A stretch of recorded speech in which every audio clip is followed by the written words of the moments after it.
we have a fear of failure, and we're kind of almost hardwired to be scared to fail. Um, you guys have won a prize, so but was there failures along the way? Did you guys fail in any way to get here? Absolutely, yeah. We've failed a number of times along this journey. For example, I talked about how we built 2 prototypes for the competition.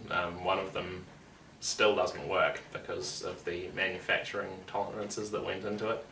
It's a great idea, but if we wanted to build it properly, it would have cost us far more than the amount of seed prize money that we won, because it would have to be, a single carbon fibre monocoque kind of vibe.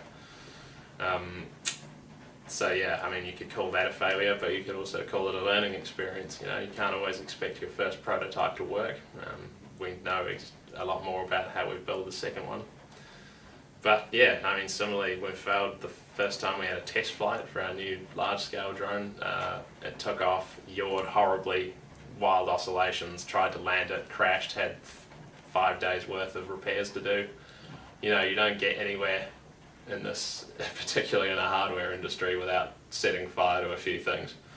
So the idea of being scared of failure is, well, I've certainly got used to it now. When we do anything new, we expect it to fail.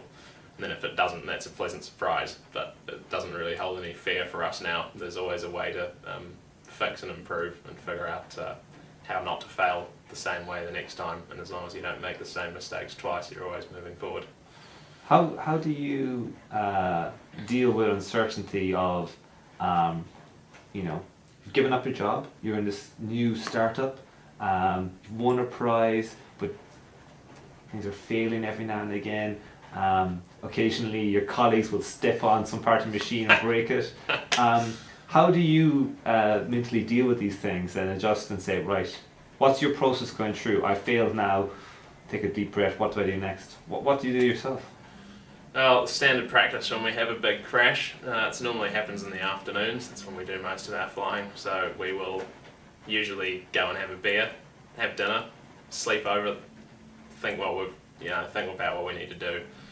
But the thing for me is always to just figure out what we can do to fix it. Have a look at our options, pick the best one, and implement it. You could spend ages worrying for 5 days, oh, am I doing the right thing? But in a fast-moving sort of industry like this, if he who hesitates is lost to an extent. So just fix it, try again, do something a bit different in the hope that that will fix it. And if you've thought about it carefully, more often than not, it will sort things out.